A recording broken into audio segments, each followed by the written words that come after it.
दरवाज़ा जो था ना बंद नहीं था, इट वॉज जस्ट अजार, ढकेला हुआ था। मतलब जिस घर के अंदर बैठे थे, तो हमने जैसे ही दरवाज़ा खोला तो बंदे अंदर बैठे थे, और वो अमिताभ बच्चन की पिक्चर अकेला वो वीडियो पे टीवी पे देख रहे थे। बगैर कुछ हमारे समझ में आए वो दिलीप बुआ ने फट से फायरिंग शुरू कर दी। तो मेन डोर पे जो है हमारे लेट M.A. कवि साहब थे, झुंझार राव घराल सब इंस्पेक्टर थे, और सुनील देशमुख, ये 3 बंदे वहाँ थे। मुझे खिड़की की तरफ रखा गया था, बोले तुम्हारा फेस सबको फैमिलियर है, हाँ, तो तेरे को देखने के साथ में समझ जाएंगे साली पुलिस है, हाँ, तू उधर खिड़की की तरफ से कवर करना। हाँ। उस वक्त हमारे we were short of bullet proof jackets. उस टाइम पे मुझे नहीं लगता कि पूरी मुंबई में 25-50 भी जैकेट होंगे, आज 2-5 हज़ार जैकेट होंगे, आप समझ रहे हैं। और हमारे यूनिट के पास में बहुत कम थे, और उस टाइम पे वो इतनी घाई में हम लोग निकले वहाँ से, जो जहाँ पर हमारा ये सब रखा गया था, बुलेट प्रूफ जैकेट विकेट, जो हवलदार के पास में चाबी थी वो कहीं चला गया था, उस वक्त मोबाइल भी नहीं थे, तो जितना भी अवेलेबल है वो ले लिया, और मैंने जैकेट नहीं पहना। बोले ये गैंगस्टर को क्या है, तुम तो ऐसे ही निपट लेंगे। उसके बाद मेरे ख्याल से आप और खान सर एक साथ गए थे बिल्डिंग के अंदर फिर? हाँ, लास्ट में जो फिल्म में भी दिखाया ना, वो वुडन प्लैंक रख के बाजू की बिल्डिंग थे, तो उधर से गए, और वो हकीकत है, वो हकीकत है। ऐसा ये दिखाया गया कि दाऊद दुबई में चले गए, माया और दिलीप बुआ को मुंबई का पूरा कंट्रोल चाहिए था, इसलिए वो लोग दाऊद से भिड़ने लगे। तो वो इंटरनल दुश्मनी वो हकीकत है सर? नहीं, एब्सोल्युटली नहीं। क्यों, तो देखो ये वहाँ लैंडलाइन फोन था ना जी, तो फोन आते थे कि भाई दिलीप बुआ बचाए कि नहीं, उसको किसी हालत में भी बचा दो, और वो वहाँ से दुबई से पुलिस के और सोर्सेज के थ्रू। ये फोन के बारे में आप लोगों को कैसे पता चला सर? वहाँ लैंडलाइन थी ना, तो आप लोगों ने वो जो रूम था, बाकी सब पूरी बिल्डिंग में चल रहा था शूट आउट, वो रूम में जब हमारे ऑफिसर्स गए ना, जब रिंग बजी, तो ये कैसा है, क्या है वो। सर ये गैंगस्टर्स लोग को मैं हमेशा सोचता रहता हूँ कि इतने सारे बेहतरीन वेपन्स मिलते कहाँ से थे? देखिए कैसा है, वेपन्स तो आपको एक तो 2 चीज़ें हैं, एक तो पाकिस्तान बॉर्डर है, नेपाल बॉर्डर है, फिर आपको नीचे श्रीलंका पे वहाँ पर है, वहाँ उस वक्त LTT बहुत ज़बरदस्त थी जी। तो ऐसा होता था कि फॉर एग्जांपल आप 1 किलो ब्राउन शुगर आप LTT वाले को दे दो, तो उसमें उस वक्त मार्केट की प्राइस 1 करोड़ रुपया, जो बम्बई में 1 लाख में मिलता था, वो 1 करोड़ 100 टाइम्स मोर। आप उसको 1 करोड़ के ये दे दो, आपको ढेर सारे वेपन्स दे देगा। तो कुछ कैश मिली, 90,000 कुछ आसपास मिले कैश मिली, तो वो पंचनामा उनका जो इन्वेंटरी बना के ले रहे थे, तो वहाँ से लैंडलाइन पे फ़ोन आया कि बोले आप हैं इधर, इकबाल शेख साहब। बोला हाँ। तो बोले वो कैश क्यों दिखा रहे, ये कर रहे। बोला भाई हम लोग यहाँ प्रोटेक्शन के लिए आए, आपको जो बात करना है, ये जो ऑफिसर है वो अगर बात करना चाहते हो तो उनसे बात कर लो, हमारा काम खाली प्रोटेक्शन देना है, ये बाकी सर्च सीजर वीजर जो है ये सब DRI कस्टम्स वाले कर रहे हैं, हम लोग उससे कुछ मतलब नहीं है। तो वो लोग ने भी फ़ोन लेने से डर के, जो ऑफिसर्स थे DRI कस्टम्स के, नहीं बोले नहीं बात कर। फिर थोड़ी देर के बाद में फ़ोन आया, बोले सर आप अगर आप नहीं मान रहे तो नीचे बच्चे शरारत करेंगे। तो मैंने बोला ठीक है, तुम्हारे बच्चों को शरारत करने दो, बच्चों के जी में गोली डाल देंगे। वो फिलू खान को जब हम अरेस्ट करने गए थे 93 ब्लास्ट के बाद, तो the distance was hardly 2-3 metre. वो उसकी मारुति कार से, वो मंगेश पवार ने फिलू खान के साथ में था, और हमने गाड़ी ऐसा आड़े मारने को गई तो उसने गाड़ी झट से पीछे लेके एक बस fire without opening the glass, AK-56 से 22 राउंड का बस फायर, और हम लोग मारुति वैन में थे, वो कार थी और हमारी वैन थी। तो गोलियां जो है छत से पूरी निकल गई, फट से हमने वो साइड में डाइव मारे। तो the distance was hardly 5 foot भी नहीं होगा, 5-7 फुट भी नहीं होगा। फिर भी अगर ATS उस टाइम पे होता, बिकॉज ATS का नेटवर्क बहुत स्ट्रॉन्ग था, बिल्कुल शायद हम 93 ब्लास्ट रोक सकते थे, आपको लगता है? हाँ, लगता भी है। क्यों, तो देखिए उसमें से जो कुछ एक एक्यूज जो है ना, वो हमारे उन पे बराबर प्रॉपर जो है नज़र रहा करती थी। हमारा जो ATS था ना, इंडिया का फर्स्ट ATS था। हाँ, यस इसके बाद फिर गुजरात ATS हुआ, ATF आया, अलग अलग नामों से जी। शुरुआत होगी स्क्वाड्स बनाने की।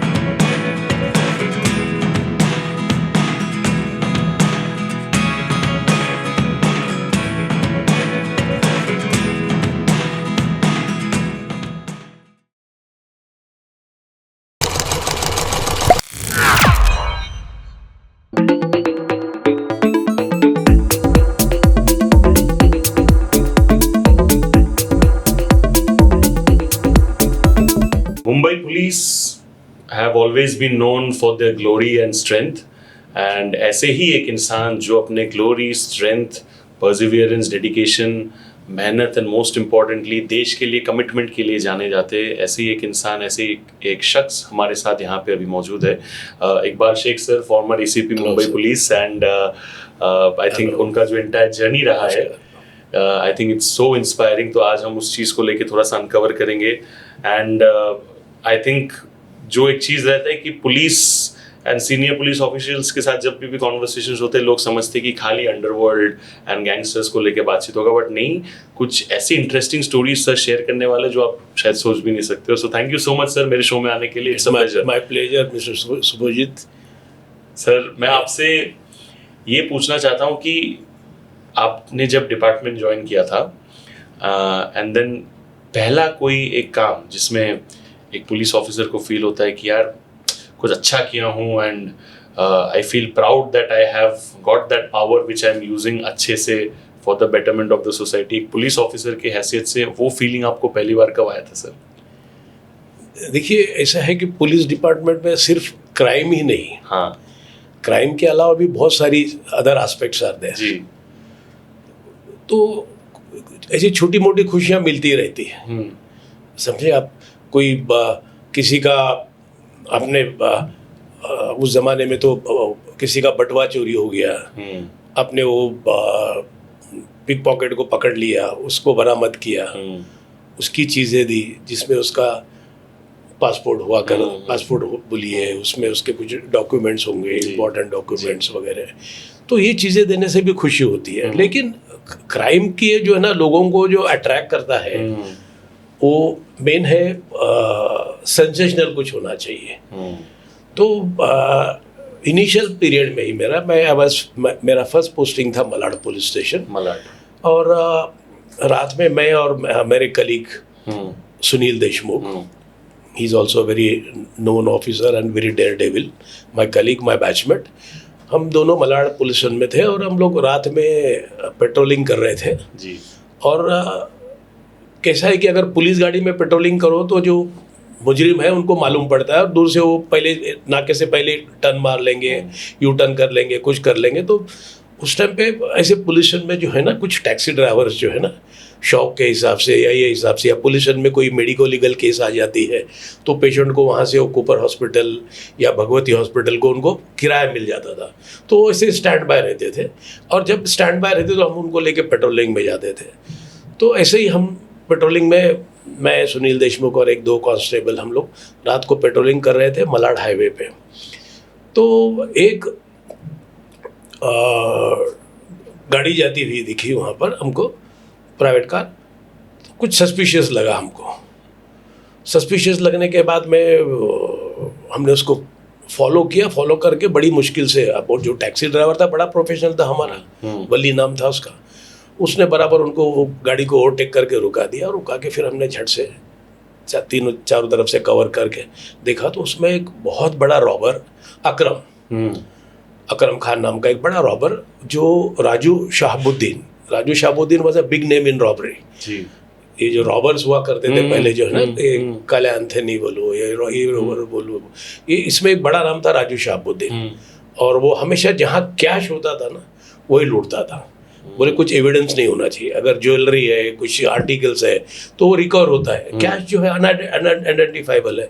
तो वो ऐसे बड़े बड़े जगहों पे जहाँ बड़े बड़े होलसेल के, जैसे अंडे के बड़े बड़े व्यापारी हैं या और कुछ व्यापारी जो कैश में ट्रांजैक्शन करते हैं उनको लूटना बिटना, ऐसा ही had number of cases.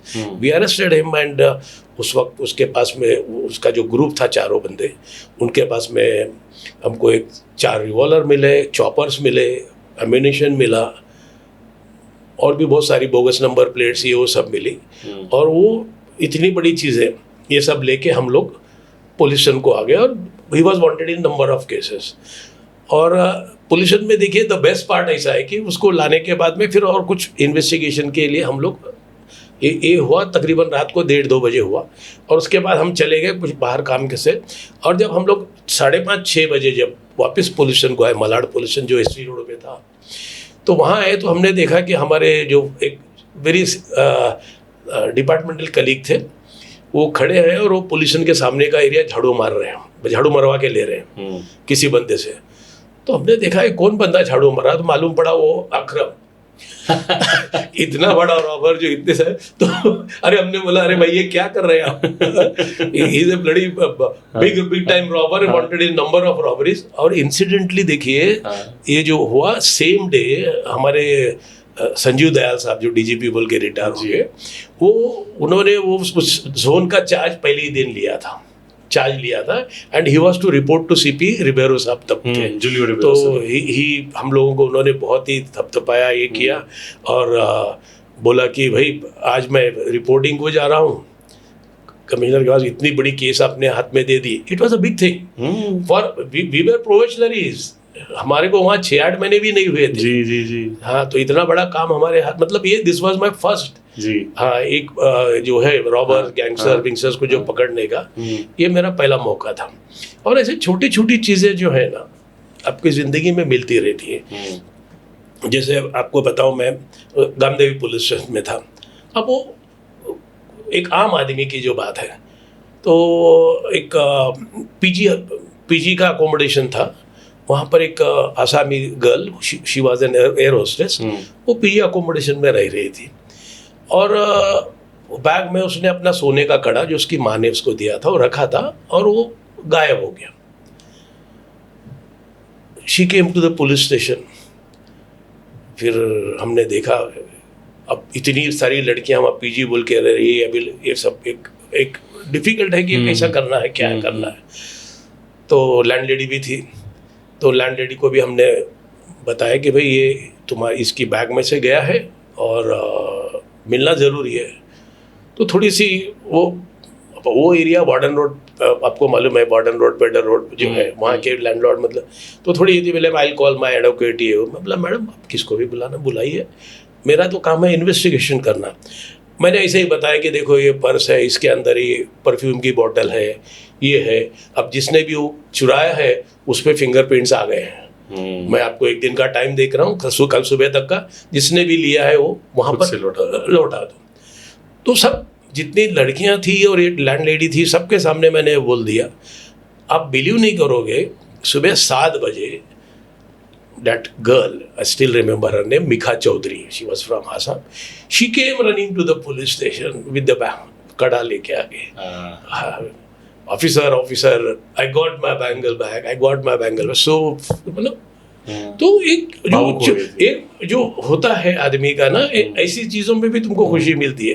Policing is not about the crime. बिल्कुल। जो सोसाइटी को आप कैसा रखते हैं, सोसाइटी की तरफ कैसा देखते हैं, सोसाइटी की कैसी मदद करते हैं, there has to be good rapport between police and society.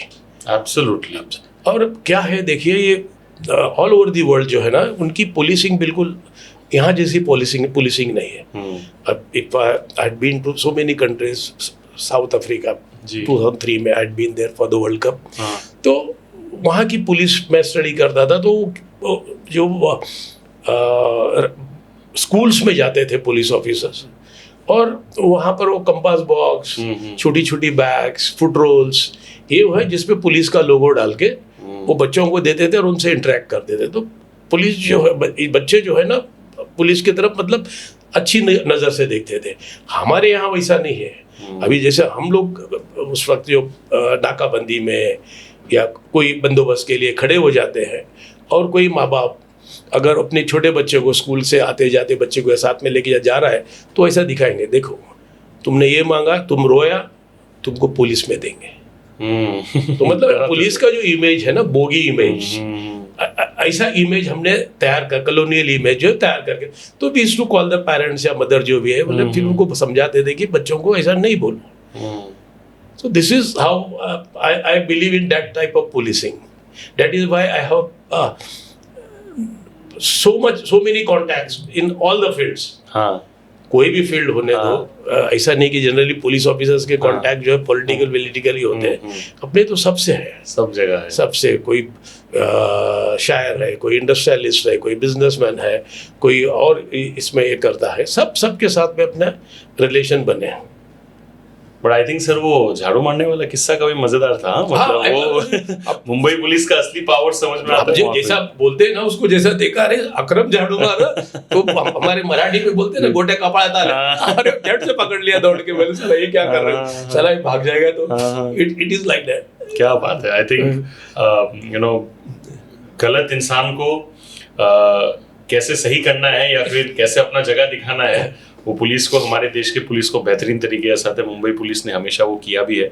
Sir, मैं आपका ये जर्नी जो स्टार्टिंग के टाइम पे आपका प्रोबेशनरी पीरियड था, राइट, प्रोबेशन पीरियड था, उस टाइम से लेके एटीएस, एंटी टेररिज्म स्क्वाड, मैं मानता हूँ कि सर गैंगस्टर के साथ डील करना और टेररिस्ट के साथ डील करना जमीन आसमान का फर्क होता है। बिकॉज 100%। तो ये जो ट्रू, तो आपका ये जो journey from that level to anti terrorism squad, ATS जो था, वो कैसे हुआ? आपका एटीएस में सिलेक्शन कैसे हुआ? एंड एटीएस के सिलेक्शन के पहले आपके कुछ 2-3 स्पेशल केसेस के बारे में बताइए, जिसको, जो आपको लगता है कि was a big reason behind you getting selected for ATS.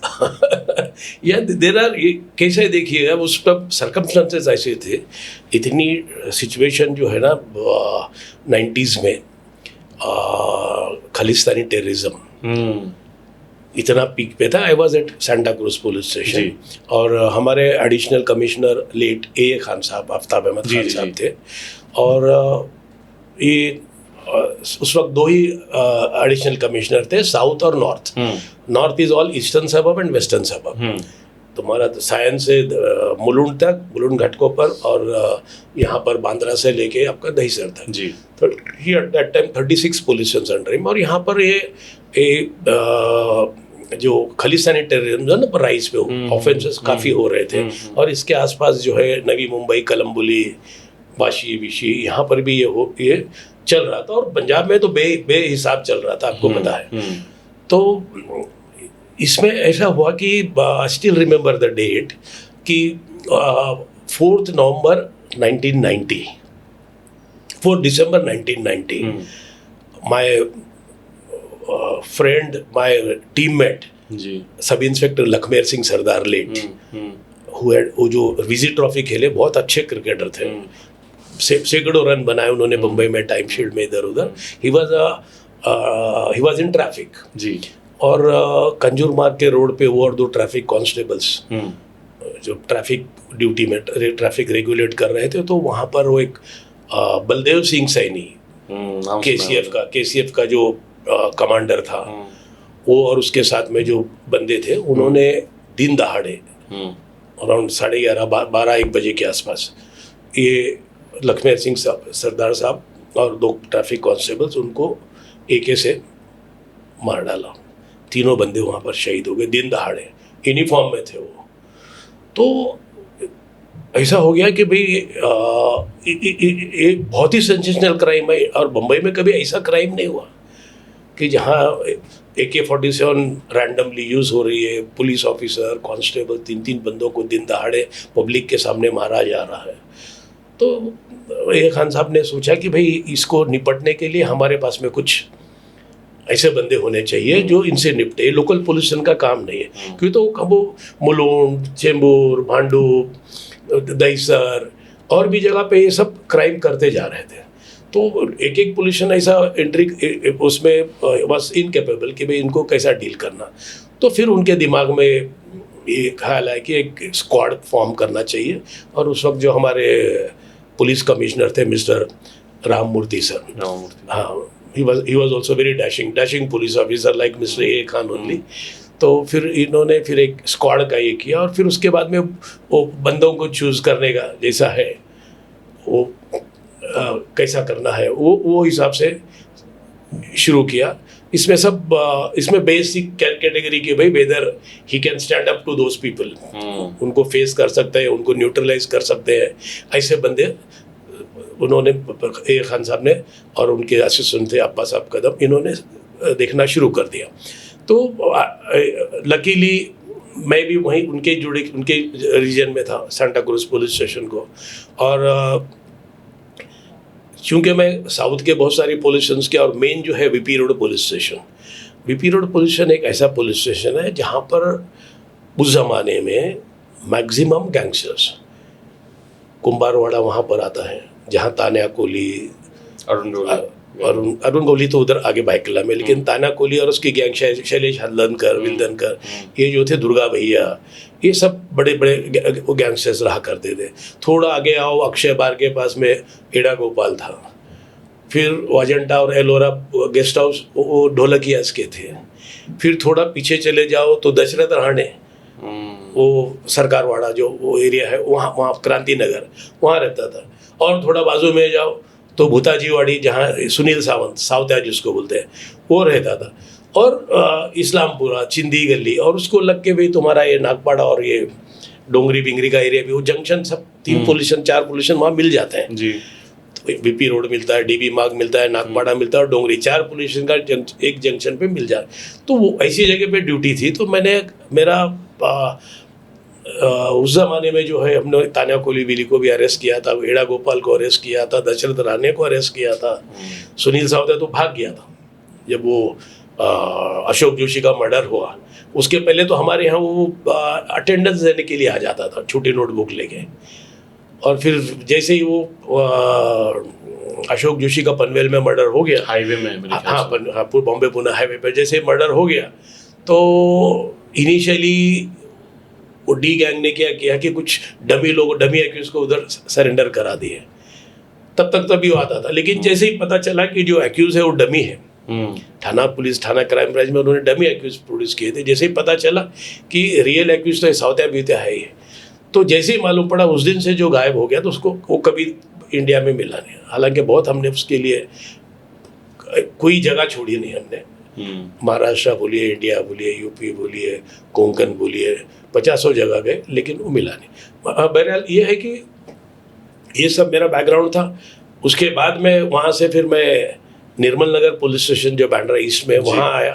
तो उस वक्त मेरे डीसीपी लेट कैप्टन पुरुषोत्तम यादव, एक्स आर्मी मैन, वो थे। तो उन्होंने भी एक जोनल स्क्वाड फॉर्म किया। तो हमने वो निर्मल नगर, बहरामपाड़ा, नौपाड़ा से कम 30-40 रिवॉल्वर हमने जमा किए। बाप रे बाप। देसी कट्टे बिट्टे ये वो सब ऐसे जमा किए। और स्क्वाड ने बहुत एक सबसे बड़ा जो काम किया है, ऐसे तो बहुत सारे काम, जैसे अब फिलू खान को हमने अरेस्ट किया था। क्यों? तो हार्बरिंग में ऐसा था कि यहाँ पर स्काई हेवन नाम की बिल्डिंग है यारी रोड में, तो उसके फ्लैट में हमको जब इन्फॉर्मेशन मिली, तो हमने वहाँ से उस जमाने के जो बेस्ट शार्प शूटर्स थे डी गैंग के, नरेश अवतू,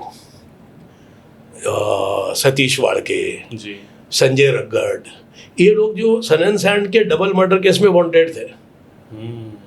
और वहाँ से नंबर ऑफ वेपन्स, माउजर, ब्यूजर, ये वो जो सन एंड सैंड में यूज़ किया। और ये जो गैंगस्टर्स इतनी बड़ी केसेस में, और डी गैंग के मेन शार्प शूटर्स थे, नरेश जुक्कर बोलते हैं, नरेश अवतू बोलते हैं उसको, वो बहुत ही खतरनाक था। फिर साथ में संजय रगड़ था। Sanjay Ragad was also that ruthless. Satish Wadke और भी ऐसे 4-5 बंदे उसके घर में हमने पकड़ ली विद सो मच वेपन्स। तो ऐसा हुआ कि जब पकड़ लिए, और बड़ी न्यूज़ थी, इतनी बड़ी चीज़। तो ये सब हमारे छोटे मोटे कारनामे थे। लेकिन एक बात बताओ, ये जब हमने पकड़े ये बंदे, तो उस वक्त मेरे साथ में सुरेश मराठे मेरे कलीग थे जी, और हमारे इंस्पेक्टर थे पेडनेकर, और एक 5-6 कांस्टेबल्स थे। ये इसका एक जोनल स्क्वाड हमारे कैप्टन पीडी यादव साहब ने बनाया था। उसके अंडर में हम लोग ने ये काम किए। तो ये जब इतना बड़ा काम हुआ, तो उस वक्त लेट अपने अरविंद इनामदार साहब जो क्राइम ब्रांच के इंचार्ज थे, जॉइंट, ही वाज बहुत ज़्यादा वो इरिटेटेड हो गए, एजिटेटेड हो गए, और उन्होंने क्राइम ब्रांच वालों को बोला, देखो एक 2-4 बंदे, छोटा सा स्क्वाड है, इतने बड़े बड़े पकड़ के लाते हैं, और इतनी बड़ी क्राइम ब्रांच। तो एक लक पार्ट है, तुम्हारे इन्फॉर्मेंट्स अच्छे होने चाहिए, तुम्हारे में डेयरिंग होनी चाहिए, तुमको वो इम्प्लीमेंट कैसा करना है, इन्फॉर्मेशन को कैसा सक्सेसफुल बनाना, ये सब चीज़ें प्रोज एंड कॉन सब देख के, और जान की परवाह किए बगैर। हाँ, वो तो सबसे the first thing is that. क्यों तो ऐसा है, फ्रॉम डे वन, जब से भी होश संभाला है, जब से पुलिस की वर्दी पहनी, तो ऐसा है कि देखो, ऊपर वाला, मैं कई बार बच चुका हूँ, लेकिन ऊपर वाले ने बचा लिया यही ऑपरेशंस में। तो जब तक तुम्हारा टाइम, तुम्हारी जगह जो फिक्स किया ऊपर वाले ने, तब तक वो आती नहीं, तुम्हारे को कुछ नहीं होता। तो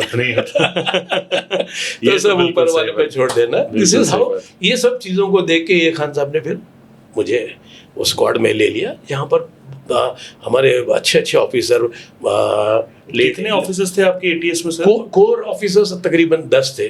जैसे late mister A.M.A. Kabi, Mohammed Abdul Kabir, the most dashing officer, mister Jai Singh Patil, mister Pramod Rane, mister Jede, Subhash Jede, और फिर ऑफिसर्स में Sunil Deshmukh was there, mister Barge was there, then Pascal D'Souza was there, Prakash George, late Prakash George, he was there, और ऐसे पोटे साहब थे, अंबादास पोटे साहब थे।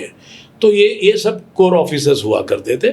और जब भी कोई टेररिस्ट के अगेंस्ट में बड़ी इन्फॉर्मेशन आती है, तो ये खान साहब जो है, उनके पुलिस के जुडिशन से जो सिलेक्टेड ऑफिसर जिनको मार्क करके रखा था, उनको भी बुला लेते थे। तो दिस इज हाउ ये एटीएस की अपनी कहानी शुरुआत की, ऐसी शुरू हुई। तो ये लखमेर सिंह सरदार साहब का जो, और 2 ट्रैफिक कांस्टेबल का ये हुआ, तो वहाँ से स्क्वाड की फॉर्मेशन शुरू हो गई।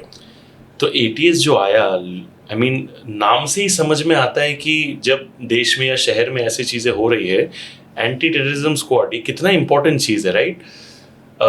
देखिए, मैं आपको मैं कि ये इतना इम्पोर्टेंट है कि हमारा जो एटीएस था ना, इंडिया का फर्स्ट एटीएस था। हाँ, यस। इसके बाद फिर गुजरात एटीएस हुआ, एटीएफ आया, अलग अलग नामों से ये शुरुआत होगी स्क्वाड्स बनाने की। But started in Mumbai by mister A. Khan.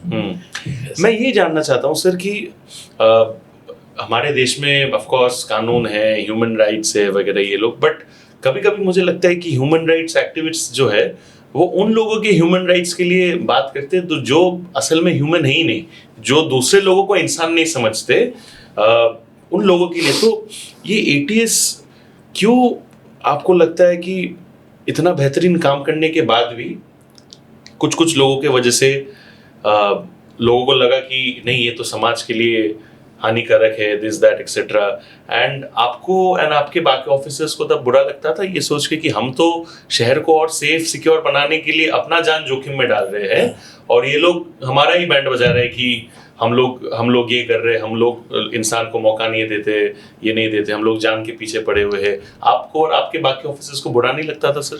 नहीं, फील होता है। देखिए कैसा है कि हम हमारी जान दांव पे लगा के उनको पकड़ना, उनको न्यूट्रलाइज करना, ये सब करते हैं।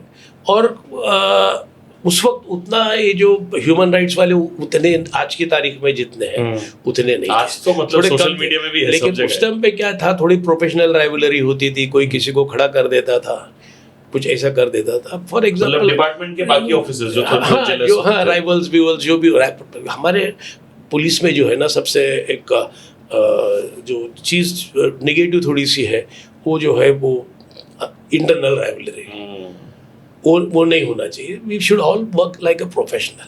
अल्टीमेटली सब मुंबई पुलिस को रिप्रेजेंट कर रहे हैं। मुंबई पुलिस ही है। अभी इतना है, देखिए कि लोखंड वाला शूट आउट था, इतना बड़ा ऑपरेशन, दिन दहाड़े लोगों ने देखा, CNN ने शूट किया, BBC ने शूट किया, सब कुछ हो गया, लेकिन somebody went to the high court. अब हमारा लक अच्छा है कि मेरिट पे हाई कोर्ट ने वो मैटर को डिसमिस कर दिया। लेकिन उससे क्या हो गया कि जो हमारे जो उसमें जो मेडल्स मिलने चाहिए थे, गवर्नमेंट से जो अप्रिसिएशन होना चाहिए था, पब्लिक ने तो बेहद सहारा। 99.99% पब्लिक ने आज भी लोग सहारा। हाँ, लोग बोलते हैं भाई ये तो दिन दहाड़े सबके आंखों के सामने ये हुआ है। वी आर हैप्पी कि पब्लिक अप्रिसिएशन जितना हमको मिलना था बहुत ज़्यादा मिला।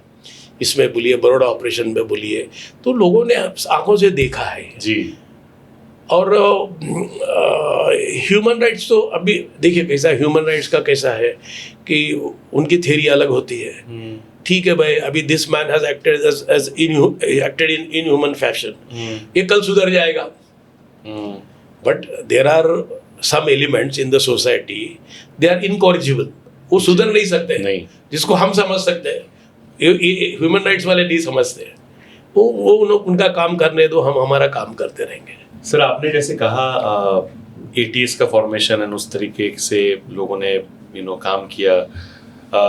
शूट आउट एट लोखंडवाला पे मैं जाना चाहूँगा। आपने बोला हमारे देश का I think one of the best operations, and एक चीज़ जो मैं आई थिंक हाईलाइट होना चाहिए बार बार कैमरा के सामने, वो ये है कि एक पब्लिक सोसाइटी में इतना बड़ा ऑपरेशन, लेकिन जितना मुझे पता है कोई भी इनोसेंट लाइफ को चोट नहीं पहुंचा था, राइट? जितना मुझे पता है। देखिए कैसा है, इतने बड़े ऑपरेशन में, मास ऑपरेशन में, एक कहावतें बनती है ना जी, उसमें सदियों का एक्सपीरियंस होता है। जो इडियम्स बोलिए, फ्रेजेस बोलिए, मुहावरा बोलिए आप, उसमें ऐसा है कि गेहूं के साथ घुन भी रगड़े जाते हैं। हाँ, sometimes it happens, people fall in bad company, they may not be bad, but वो हो जाता है, कभी कभी हो जाता है ऐसा। तो शूट आउट एट लोखंडवाला के टाइम पे जब आप लोग गए वहाँ पे, स्टार्टिंग से प्रोसेस कितना डिफिकल्ट था? बिकॉज आप लोगों ने आई थिंक स्वाति बिल्डिंग में कोई कम्युनिकेशन पहले तो नहीं पहुंचाया, बिकॉज हो सकता है कि उन लोग को, माया डोला, दिलीप वो लोग को पता चल जाए तो वो लोग अपना तैयारी कर ले। उधर जाके आपका पूरा टीम जो था उन्होंने पहले क्लियर कराया सब कुछ, वो पूरा कम्युनिकेशन, बिकॉज उस टाइम में मोबाइल फोन तो था नहीं सर, तो कम्युनिकेशन और ज्यादा मुश्किल था, राइट? स्टार्टिंग से लेके सर उस ऑपरेशन के एंड तक का कहानी बताइए ना प्लीज। नहीं देखिए कैसा, उस वक्त तो मोबाइल थे ही नहीं। इट हैपेंड ऑन 16 नवंबर 1991। लेकिन अब जो पुलिस की वॉकी टॉकी, जो that was the source, police के वायरलेस सिस्टम, यही कम्युनिकेशन सिस्टम था जी। और इनिशियल स्टेज में थोड़ा सा हमको सेटबैक मिला, बिकॉज जो दरवाज़ा जो था ना मालूम नहीं था, इट वाज जस्ट अजार, ढकेला हुआ था। मतलब जिस घर के अंदर बैठे थे, तो हमने जैसे ही दरवाज़ा खोला तो बंदे अंदर बैठे थे, और वो अमिताभ बच्चन की पिक्चर अकेला वो वीडियो पे टीवी पे देख रहे थे, और उसमें वो रॉबरी, बैंक रॉबरी का शॉट था। अच्छा। हाँ, उसमें भी वो शूट आउट दिखा रहे थे और बगैर कुछ हमारे समझ में आए वो दिलीप बुआ ने फट से फायरिंग शुरू कर दी। तो मेन डोर पे जो है हमारे लेट एम.ए. कवि साहब थे, झुंझार राव घराल सब इंस्पेक्टर थे, और सुनील देशमुख जी, ये 3 बंदे वहाँ थे। मुझे खिड़की की तरफ रखा गया था, बोले तुम्हारा फेस सबको फेमिलियर है, हाँ, तो तेरे को देखने के साथ में समझ जाएंगे साली पुलिस है, हाँ, तू उधर खिड़की की तरफ से कवर करना, हाँ। तो ऐसा, तो जैसे उसने फायर किया, अब दिलीप बुआ और माया ने, देखिए पहले दिलीप बुआ ने फायर किया, फिर माया ने किया, हाँ, दोनों ने एक साथ किया। और जो गोली लगी वो झुंझार राव घराल जो है सब इंस्पेक्टर, हुआ क्या था कि उस वक्त हमारे we were short of bullet proof jackets.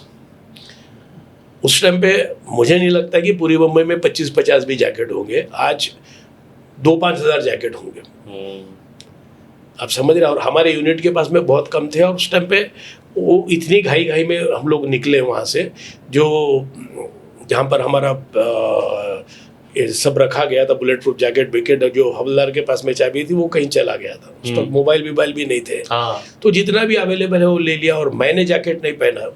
बोले ये गैंगस्टर को क्या है, तुम तो ऐसे ही निपट लेंगे। तो सुंदरराव घराल ने भी, शॉर्ट भी थे हमारे पास जैकेट, उसने पहना नहीं, तो पहली गोली उनको इधर लगी 2 inches above the right nipple, और थ्रू एंड थ्रू निकल गया, आर पार चली गई, और खून का फव्वारा जो है ना ऐसा। दूसरी गोली जो लगी कवि साहब को यहाँ लगी, ईयर नौ पे, यहाँ से इधर निकल गई, 30 स्टिचेस आए उनको ऐसा। Jhunjharrao Gharal he was in ICCU for 20 days। फिर सुनील देशमुख जो उनकी कार्बाइन थी उस पर गोली रिकोशेट होके चली गई, ऐसा पकड़ी थी, तो ए लाइन से उसने फायर किया था। तो वहाँ 2 मिनट के लिए सेटबैक है, हमको झुंझारराव घराल को पहले बाहर निकाल के मेडिकल एड के लिए, बट हमने जो ऑफिसर्स थे सब और बाकी के ऑफिसर पोटे साहब थे, रानिया साहब थे, जो साइड से वे किए थे, उन्होंने जगह नहीं छोड़ी और हम लोग कंटिन्यूस फायरिंग करते रहे, जगह नहीं छोड़ी उनको भी, did not allow them to, गाड़ियाँ भी उनकी वहीं पड़ी थी, हथियार भी तो थे ही साथ में, 1 मिनट के लिए भी हम लोग जगह छोड़ जाते तो वो निकल जाते वहाँ से। बिल्कुल। But we saw to it. और आप देखिए कि मिस्टर खवी साहब जो विद दिस इंजरी, उनकी अल्नार डैमेज ऐसी अब लास्ट तक ऐसी थी उनकी उंगलियां, because of this ulnar damage to the ulnar, वो वैसी हालत में भी हम उनको बोल रहे थे सर आप हॉस्पिटल जी, जो हमारे पास में जो पुलिस की गाड़ी थी उसमें, बोले नहीं मैं जब तक री इन्फोर्समेंट नहीं आएगा मैं जगह नहीं छोड़ूंगा। और वो जो बेंचेस हैं सोसाइटी में, सीमेंटेड बेंचेस, उसके पीछे से हम कवर फायर कर रहे थे। मैंने उनको बहुत कहा कि सर आप जाइए, मर्द आदमी, और जब उन्होंने इतनी हिम्मत दिखाई सैल्यूट इज ब्रेवरी, तो हमको भी वहाँ मतलब करना ही था, उनको निकलने ही नहीं देना था। आप यू कांट, भाई आपके कलीग्स को इतनी सीरियस ग्रेव इंजरीज हुई हैं तो आप कैसे बर्दाश्त नहीं कर सकते हैं। You have to retaliate, you have to neutralise तो फिर ऑन मेरिट। हाँ, तो फिर उसके बाद मेरे ख्याल से आप और खान सर एक साथ गए थे बिल्डिंग के अंदर फिर? हाँ, लास्ट में जो फिल्म में भी दिखाया ना, वो वुडन प्लैंक रख जी, जी, जी। बाजू की बिल्डिंग थे तो उधर से गए, और वो हकीकत है, वो हकीकत है। तो वहां पर हुआ था कि ये खान साहब का जो बॉडीगार्ड था हमारे पीछे था, हम लोग आगे थे कि भाई लास्ट में देखिए अभी और कोई बचा है क्या देखने के लिए। तो सडनली हमारे बगल से इसकी जो SLR थी उसके बंदे के पास में उसकी गोली हमारे बगल से चली गई। हमको लगा कोई फायर कर दे, टेररिस्ट में से, गैंगस्टर में से कोई फायर, झट से हम पीछे पलट गए। तो बोले सर सुकून माजी उड़ा ली। तो ये मैंने आपको जैसे बताया, ऊपर वाला अगर आपको बचाना चाहता है, जिसको रब रखे उसको कौन चखे, ये वाला हिसाब है। क्या बात है। एंड आई थिंक वो मूवी भी जिस तरीके से पॉपुलर हुआ था, बॉम्बे पुलिस को तो वो पब्लिक का रिकग्निशन एंड रेस्पेक्ट पहले भी मिला था मेरे ख्याल से, शायद और अवार्ड्स मेडल्स भी मिलने चाहिए थे, बट वो मूवी ने वो अच्छे तरीके से पॉपुलराइज किया। बट उस मूवी में आई थिंक कुछ फैक्ट डिस्टॉर्शन भी था। हाँ, उन्होंने दिखाया कि दुबई से दाऊद इब्राहिम का फोन आता है। जी जी। एंड ये जब मैंने पहले भी एक और आप जैसे सीनियर पुलिस ऑफिसर से पूछा था, उन्होंने मुझे बोला था कि हम जैसे लोग, हमारा पुलिस का इन्फॉर्मर नेटवर्क इतना स्ट्रांग है, खान सर का नेटवर्क इतना स्ट्रांग था, उनको किसी की टिप ऑफ दुबई से जरूरत नहीं किसी को ये करने के लिए, राइट? तो सर क्रिएटिव लिबर्टी अलग बात होती है, बट अगर आप क्रिएटिव लिबर्टी के चक्कर में ऐसा कुछ दिखाते हो जो शायद हुआ ही नहीं है, तो वो थोड़ा फैक्ट डिस्टॉर्शन होता है, राइट? मतलब लोगों को गलत पता चलता है। तो उस चीज को लेके आपको क्या कहना? बिकॉज मेरे ख्याल से जो डायरेक्टर है संजय गुप्ता, उन्होंने आपके बारे में भी कुछ मीडिया में पब्लिक स्टेटमेंट्स कही थी, वडाला के बाद में भी कहा था बराबर। उन्होंने कॉन्फ्रेंस किया था, उन्होंने जो शूट आउट एट वडाला में, क्या नाम वो बंदे का, संजय गुप्ता नहीं, जो मेन एक्टिंग किया है, जॉन अब्राहम का जो रोल किया है, मनिया सुरवे। हाँ, मनिया सुरवे को जैसे वो डी गैंग से ये दिखा दिया, वो उसके साबिर के शूट आउट में दिखा दिया वगैरह वगैरह। तो ये लोग कहानी, लेकिन हमारे इसमें ऐसा हुआ था कि हमने इतनी दिन रात मेहनत करके सब कुछ करके कई बड़ी मुश्किल से इन्फॉर्मेशन फिल्टर आउट हो गई थी, वो हमने इन्फॉर्मेशन निकाली, और वो संजय गुप्ता है, वो बता रहा है कि इन्फॉर्मेशन दाऊद से है। अगर वो इन्फॉर्मेशन देगा तो ऐसा देगा, उसको तो पता है उसके बंदे हैं कि रात में कहाँ सोते हैं, अपना आदमी उसमें प्लांट करता, भाई इनको पिला दो या इनको ड्रग कर दो, फिर पुलिस को बोलता कि जाओ भाई इनको जो करना है करो। ऐसे दिन के इसमें with weapons in their hand, और दिन दहाड़े ऐसा जो ये है वो कभी नहीं करेगा। मतलब वो तो ऐसा करेगा कि, और कोई पुलिस ऑफिसर जो ये ऐसी टिप लेंगे भी नहीं। बिल्कुल, वो तो बोलेंगे कि भाई वो उनको पिला दो, उनको सुला दो, उनके वेपन्स में से वो गोलियां निकाल के रख दो, ये कर दो, वो कर दो। फिर उसके बाद क्यों, तो दिलीप बुआ जो है, Dilip Bua is very daredevil, the most daredevil gangster I have ever seen. ऐसा है, मैंने ये तुम्हारा क्या नाम इसका उसके साथ में था, मायाडोलस वाज एब्सोल्युटली कंपैरेटिवली दिलीप बुआ के सामने कुछ भी नहीं। लेकिन अभी ये फिल्म है, मायाडोलस को बड़ा बना दिया गया, ऐसा है। बट एक और चीज मूवी में दिखाया गया था सर, वो ये है कि माया डोलस और दिलीप बुआ का जो कैरेक्टर है उसका दाऊद के कैरेक्टर के साथ टेंशन, ऐसा ये दिखाया गया कि दाऊद दुबई में चले गए, माया और दिलीप बुआ को मुंबई का पूरा कंट्रोल चाहिए था, इसलिए वो लोग दाऊद से भिड़ने लगे। तो वो इंटरनल दुश्मनी वो हकीकत है सर? नहीं नहीं, एब्सोल्युटली नहीं, एब्सोल्युटली नहीं। क्यों, तो देखो ये वहाँ लैंडलाइन फोन था ना जी, तो फोन आते थे कि भाई दिलीप बुआ बचाए कि नहीं, उसको किसी हालत में भी बचा दो। और वो वहाँ से दुबई से पुलिस के और सोर्सेज के थ्रू। ये फोन के बारे में आप लोगों को कैसे पता चला सर? वहाँ लैंडलाइन थी ना, तो आप लोगों ने वो जो रूम था, बाकी सब पूरी बिल्डिंग में चल रहा था शूट आउट। वो रूम में जब हमारे ऑफिसर्स गए ना, जब रिंग बजी तो ये कैसा है, क्या है, वो उसको कैसा भी करना है तो पुलिस ऑफिसर्स ने सुना कि दुबई से वो लोग बोल रहे थे दिलीप बुआ जिंदा है कि नहीं। तो बिकॉज मैंने जैसे बताया, सबसे डेयर डेविल जो है, इवन वो आपको पता है गदगड़ी चाल पे उसने फायरिंग कर दिया था, एक ऐसे एट रैंडम चेंबूर में फायरिंग कर दिया था, अकेला जाके दगड़ी चाल पे फायरिंग कर दिया। तो ये बाकी अदर जो राइवल गैंगस्टर्स जो है ना, दिलीप बुआ से बहुत डरते थे, और वो किसी हालत में भी नहीं। अभी ये लोगों की स्टोरीज बनी है कि भाई ये उनका अंदर से कुछ ठीक नहीं था, एब्सोल्युटली कुछ नहीं, ऐसी कुछ बात नहीं थी। तो माया और दिलीप बुआ बहुत खुश थे दाऊद के गैंग में। देखिए मुंबई चला रहे थे, आप देखिए ये आप अदर गैंग्स को कंपेयर करेंगे ना, तो डी गैंग के जो गैंगस्टर्स थे ना, they were very well taken care of. जैसे व्हीकल्स हैं उनके पास में, शेल्टर्स हैं, जैसे फिलू खान के फ्लैट्स हुए, ये फ्लैट्स हुए, वो फ्लैट्स हुए। They used to wear best of the clothes, sport shoes, best of the weapons, और बाकी एंटरटेनमेंट भी उनका मतलब ऐसा हुआ करता था। तो दोनों टाइप की इसमें जमीन आसमान का, जो ये गैंगस्टर और बाकी कंपनी के जो गैंगस्टर्स है, तो he to take lot of care.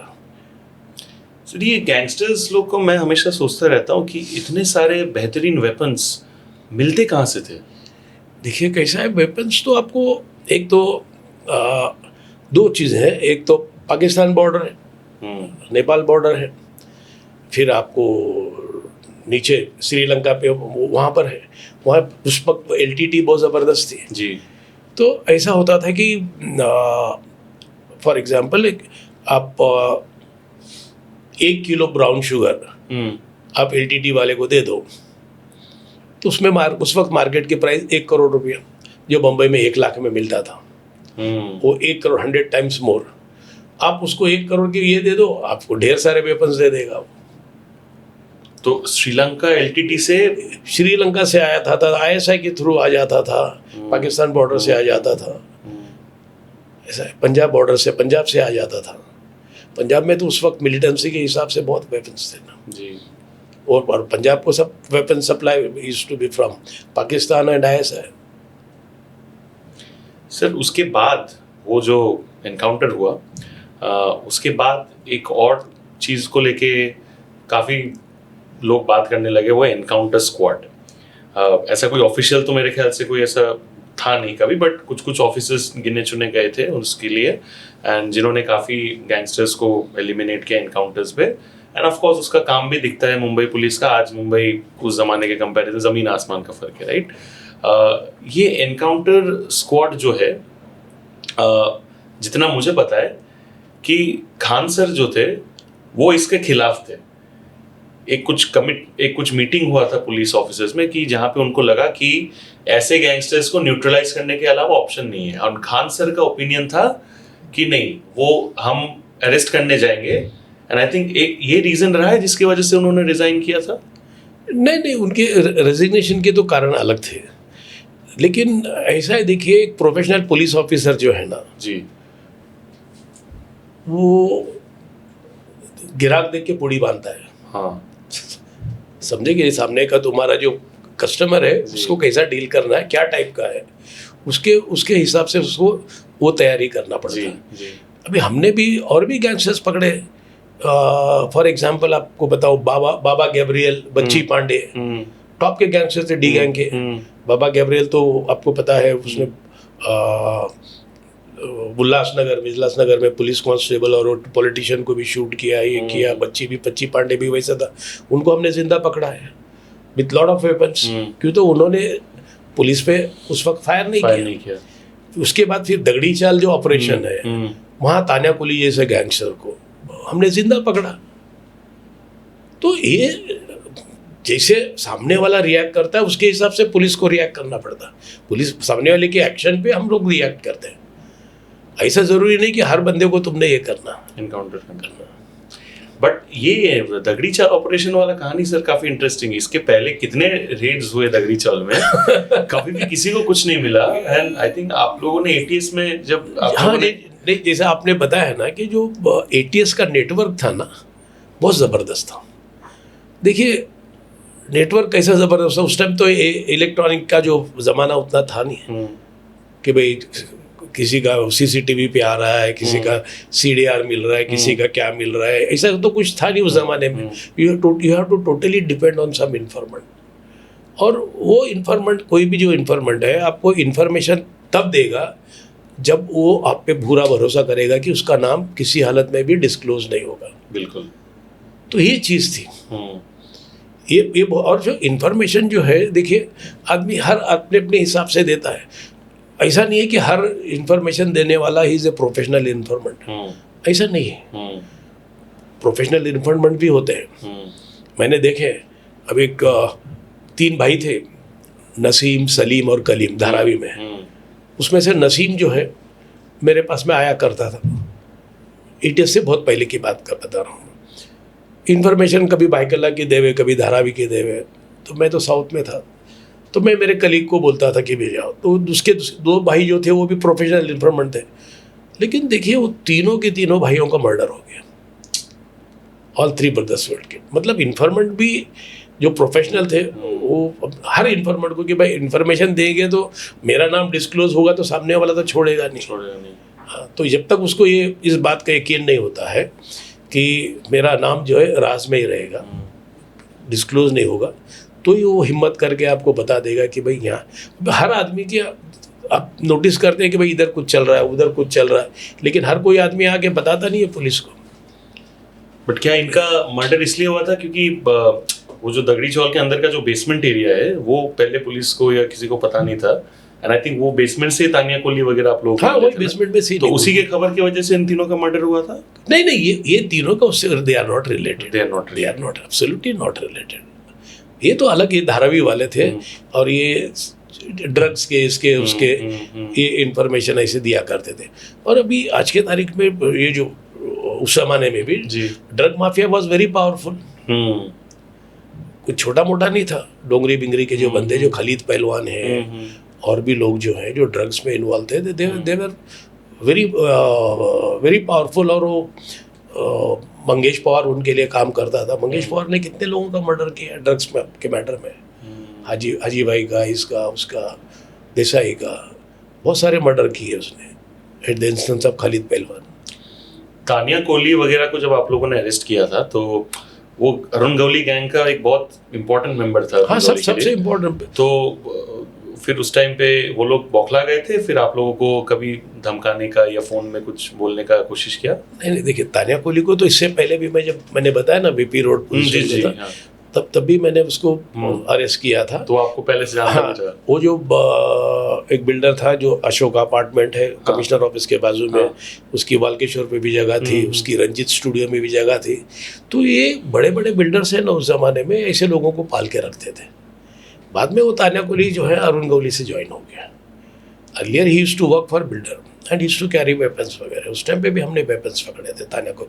Ranjit studio से जब हमने अरेस्ट किया था तानिया कोली को, तो तभी भी उसके पास में वेपन्स थे। तो he used to work for certain builders. ऐसा है, नाम हो जाता है तो बिल्डर लोग बोलते हैं भाई मेरे पास में संभाल, जो भी खाली वाली कराना, ये करना, वो करना, वो टाइप का चला करता था उस जमाने में। अरुण गवली अभी तो जेल से बाहर आ चुके हैं। इनफैक्ट उस टाइम पे वो एमएलए भी बने थे। अभी अरुण गौली को आप कैसे देखते हो? कंप्लीटली उनका जो काम है वो कंप्लीटली बंद है? ठीक है, देखिए कैसा है, अब मैं तो रिटायर हो चुका हूँ काफी साल हो गए, बट सर आपका अभी भी पुलिस में कनेक्ट तो है। हाँ, अब वो जितने पुराने क्राइम किए थे कोर्ट उसको डील कर रही है, और अगर अभी कुछ नया करेंगे तो जो लोग हैं हमारे पुलिस क्राइम ब्रांच ये उसको डील करेंगे। लेकिन आज की तारीख में ऐसा है कि हर चीज़ जो है डिजिटल इलेक्ट्रॉनिक होने की वजह से तुम्हारे मूवमेंट्स, तुम्हारे फोन कॉल्स, तुम्हारा ये वो हर चीज़ पे एक सॉर्ट ऑफ सर्वेलेंस रहता है। हाँ। और फिर पुलिस का सर्वेलेंस जितना ज़्यादा रहेगा उतना आदमी हट जाता है, पीछे हट जाता है। ये गैंगस्टर जो है बोलो या कोई क्रिमिनल बोलो, कोई भी गैंगस्टर या कोई भी डॉन ने, जैसे गौली हो गए, अमर नायक हो गए, दाऊद, या किसी ने आपको आपका पर्सनल दुश्मन समझ के आपको धमकाया था कभी? देखिए ये तो चलता रहता है, लेकिन हम उसको भीख नहीं डालते।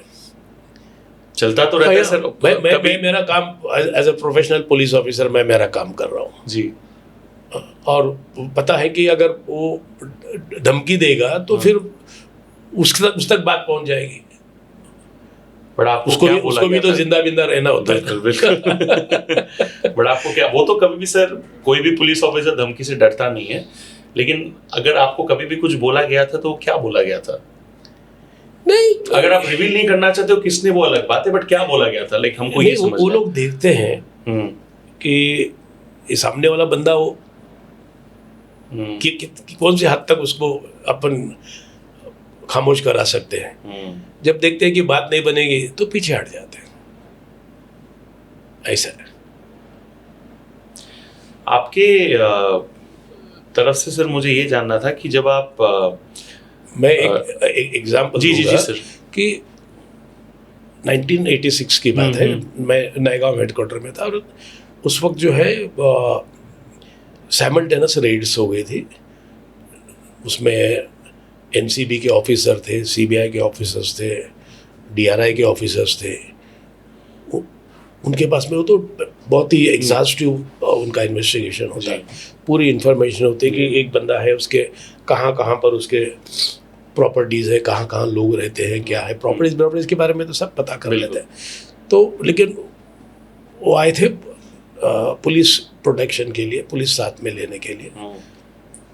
तो काफ़ी ऑफिसर्स को सुबह 5 बजे बुला के, क्राइम ब्रांच में मैं भी था उसमें, मुझे भी बुलाया गया था।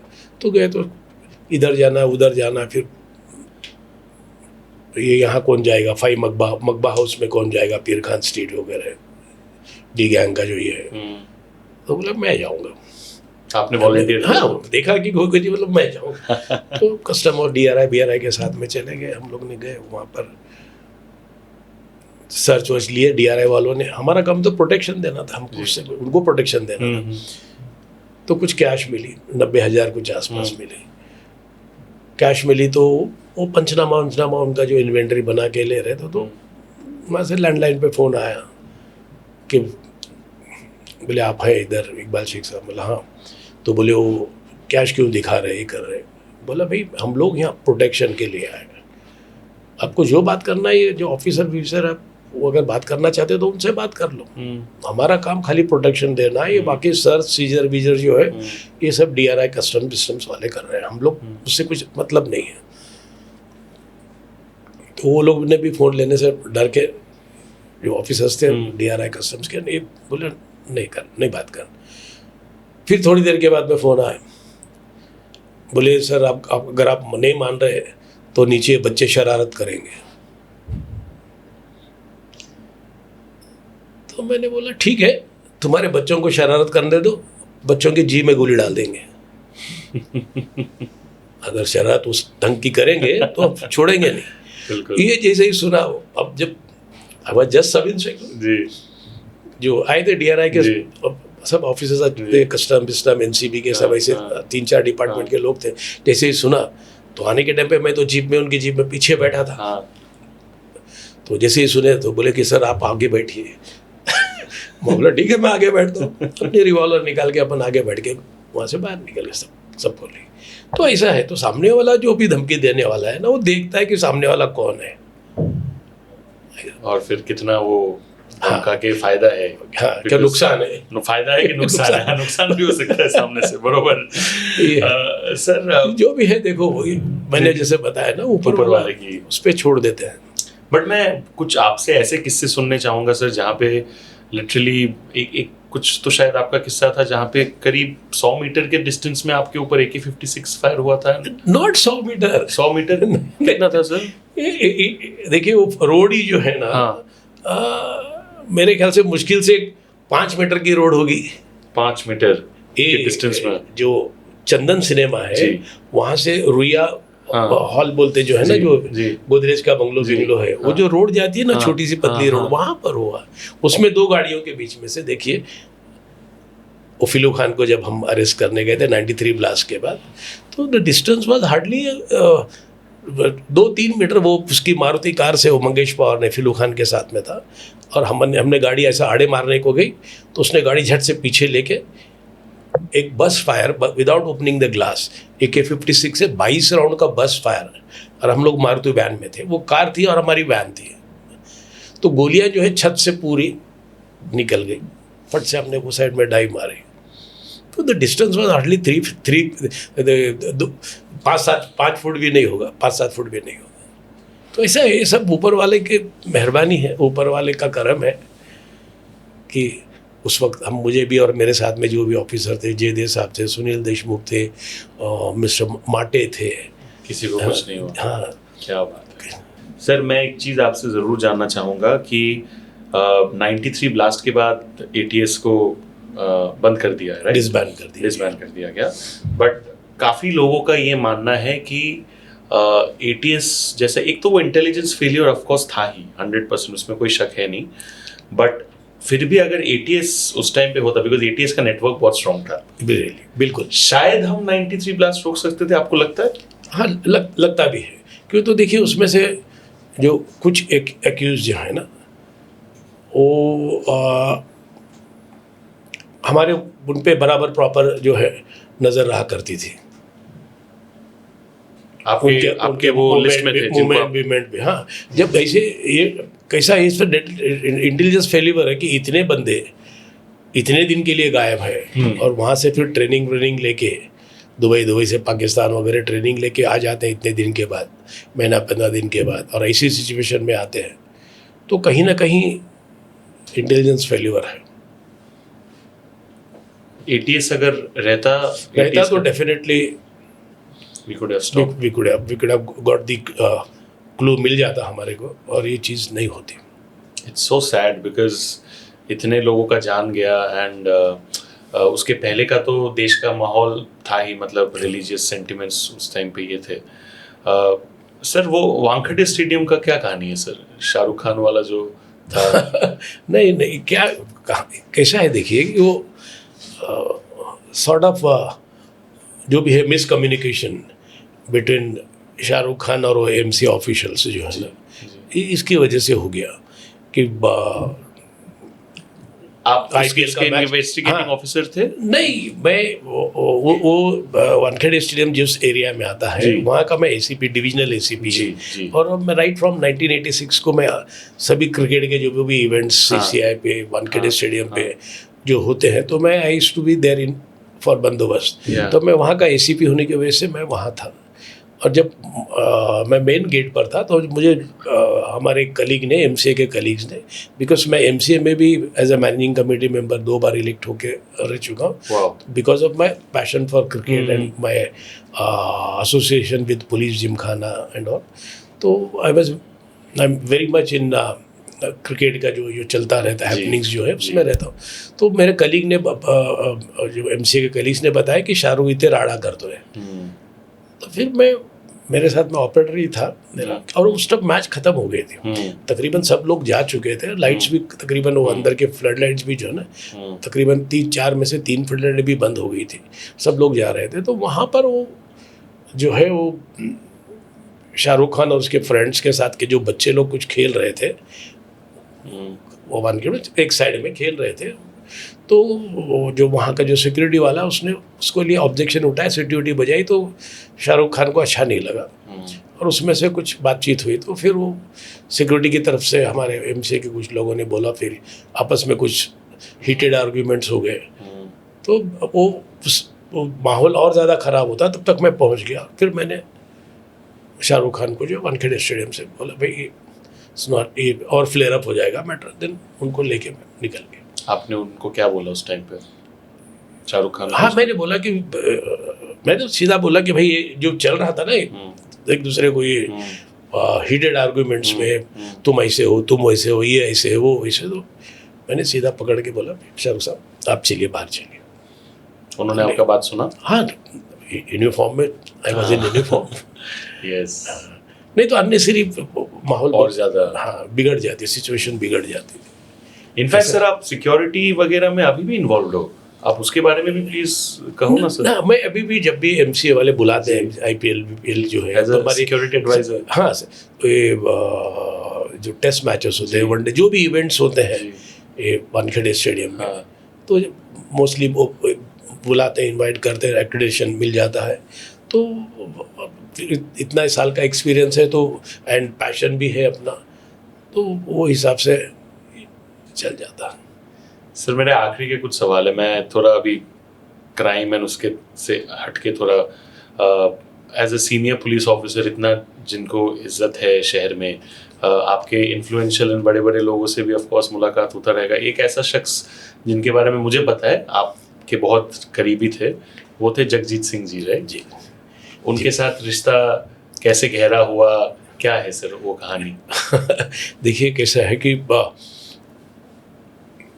I have studied from Urdu medium, तो वो हिसाब से थोड़ा शायरी को जो है ना, वो क्या बोलते हैं, तवज्जो, हाँ, शायरी से अटैचमेंट जो है एक अपना है। कि तो आपने वो एक जोक सुना होगा, हाँ, कि एक बंदा पर्टिकुलर कम्युनिटी का, हाँ, बोलता है कि भाई मुझे उर्दू सीखना है जी। तो उसके रिलेटिव बोलते हैं, अभी ये उम्र में अभी आप जाने की तैयारी है और आप क्या उर्दू सीखना चाहते हैं? क्यों सीखना चाहते हैं? अरे बोले नहीं, ऊपर जाएंगे स्वर्ग में, बोले उधर वो हूर परी शेर शायरी ये वो सब होता है, तो उर्दू का तो समझना बहुत ज़रूरी है। बिल्कुल। तो बोले क्या ज़रूरी है कि आप स्वर्ग में ही जाएंगे? कभी नर्क में जाएंगे तो क्या? बोले उसके लिए तो मेरी जबान आती है मेरे को, बोले। तो ऐसा है, तो शायरी से बचपन से लगाव है। तो जगजीत सिंह साहब, लेट जगजीत सिंह साहब, गज़ल सम्राट, अनडाउटेडली इंडियाज फाइनेस्ट गज़ल सिंगर, फाइनेस्ट ह्यूमन बीइंग। गज़ल सिंगर्स के हिसाब से तो आप लोगों ने उनकी जो मेलोडियस वॉइस जो है, उनकी जो डीप वॉइस है, पहाड़ी आवाज़ है, जो आवाज़ है, उसको तो सारी दुनिया ने सुना है और अनमैचिंग लीजेंड आदमी है। लेकिन उनकी जो बाकी जो चीज़ें हैं, मैं देखिए अब 1982 में मैं गामदेवी पुलिस स्टेशन में था, नाइट ड्यूटी में, सेकंड रिलीफ में मैं बैठा था, और रात को 2 बजे के आसपास एक ब्लैक वो जो हम लोग उसको पुलिस पार्लेंस में डुक्कर फैट बोलते हैं, वो गाड़ी आई, पुलिस स्टेशन के सामने रुकी और उसमें से एक बंदा उतरा और सीढ़ी चढ़ते चढ़ते गामदेवी पुलिस स्टेशन की, तो मैं आंख मल के देख रहा, भाई ये तो जगजीत सिंह साहब जैसा लग रहा। तब उस वक्त वो बहुत पॉपुलर हो गए थे पाकिस्तान में, वो सरकती जा है रुख से नकाब आहिस्ता आहिस्ता, ये बहुत सारी ऐसी गज़लें उनकी बहुत पॉपुलर हो गई थी और he was at the peak. तो फिर अंदर आने के बाद में उन्होंने आवाज़ से, हेलो ऑफिसर, अरे बोला ये तो जगजीत साहब ही है। तो इतनी खुशी हुई, ऐसा लगा कि पूछो मत। तो बोले सर आप बैठिए, आप मतलब सर आप जगजीत साहब बैठिए। तो बोले मतलब सर आना के, बोले देखो ऐसा है कि मैं एक ट्रायल शो में था, पाली पे डिम्पल सिनेमा था जहाँ फिल्म के ट्रायल्स रखते थे, तो वहाँ था, वहाँ फिर पार्टी वार्टी होगी। उसके बाद में मैं निकला और वहाँ से हाजी अली आने तक एक बंदा मेरी गाड़ी को आगे पीछे गाड़ी लगा रहा है। मुझे बहुत इरिटेट किया।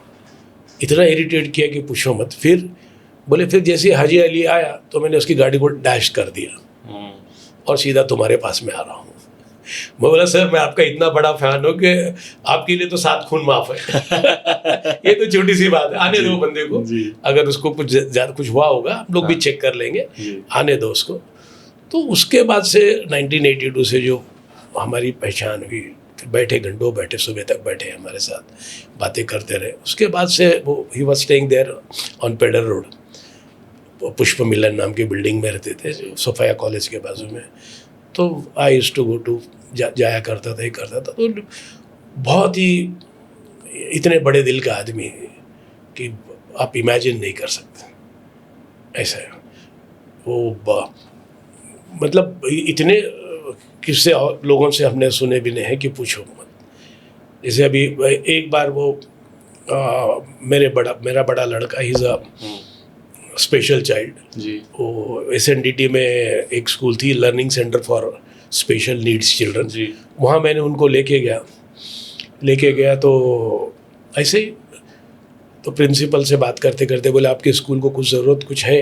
तो बोले हाँ, ऐसे बच्चे जो है स्पेशल चाइल्ड वो बोरीवली, गोरेगांव, इधर उधर से आते हैं, तो उनको आने जाने में पेरेंट्स उतनी दूर से तो दिक्कत होती है, तो क्या चाहिए? बोले एक बस चाहिए।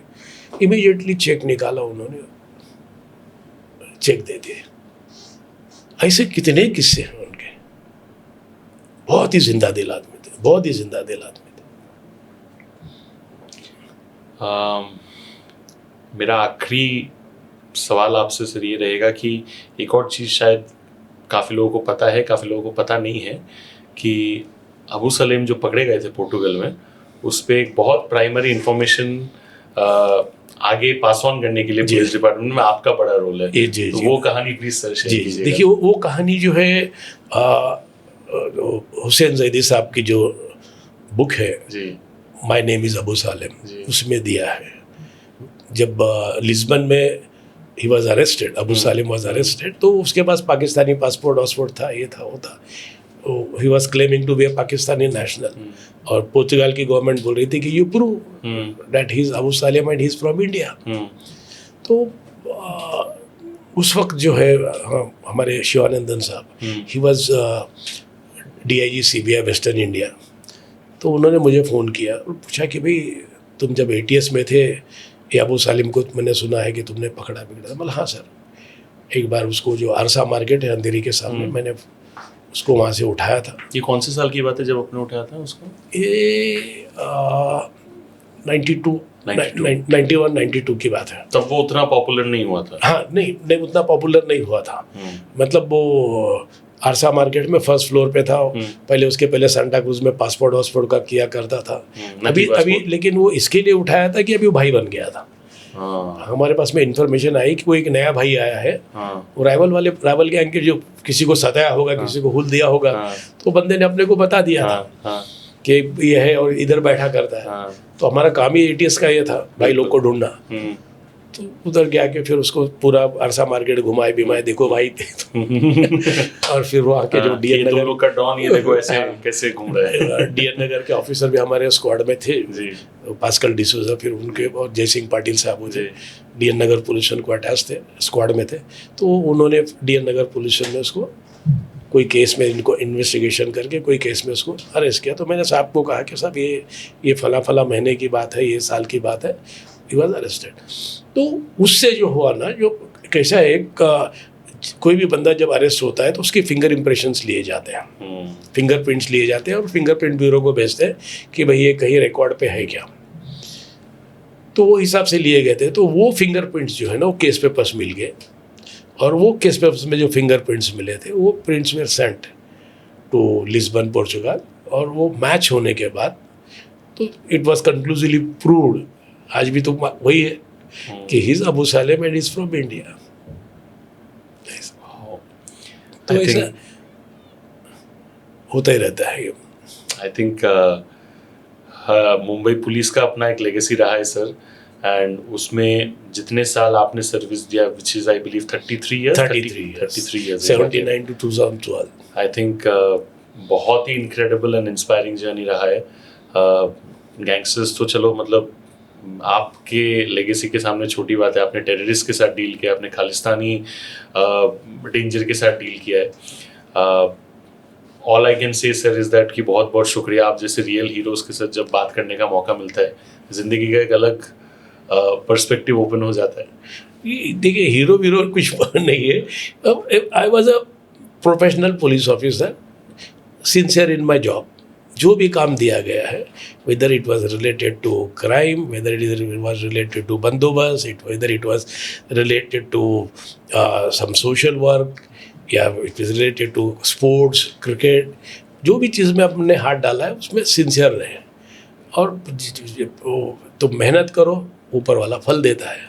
सर वो तो ठीक है, बट आपका ह्यूमिलिटी वो मुझे समझ में आता है, लेकिन at the end of the day हम जैसे लोगों के लिए जिनके लिए शायद ये सब इमेजिन करना ही बहुत बड़ी बात होती है, आपने तो ग्राउंड जीरो में रह के वो साफ किया है क्राइम, सो दैट आज मुंबई एक बेहतरीन शहर बन पाया, राइट? सो बहुत बहुत शुक्रिया सर आपके टाइम के लिए अभी, एंड बहुत बहुत शुक्रिया आपके इतने सालों के 33 इयर्स ऑफ सर्विस के लिए। ये क्या क्राइम साफ करने में अकेला नहीं, दुनिया भर की एजेंसीज, नॉट ओनली एटीएस, तो कुछ साल के थे, क्राइम ब्रांच है, अदर पुलिस स्टेशन है, Mumbai police in general, Mumbai police in general, उनका भी बहुत बड़ा, बिल्कुल बहुत बड़ा इसमें ये रहा है। बिल्कुल, बट आई थिंक यही ये होता है कि एक टीम पुलिस जो है, टीम मैन होता है, it's not about individual, it's not about individual, it's all about team work. और टीम वर्क में जो your bosses at the helm of affairs, वो स्ट्रांग होने चाहिए, वो आपको सपोर्ट करने वाले होना चाहिए, तो फिर आप कॉन्फिडेंस बाद फिर आप जो चाहे वो कर सकते हैं।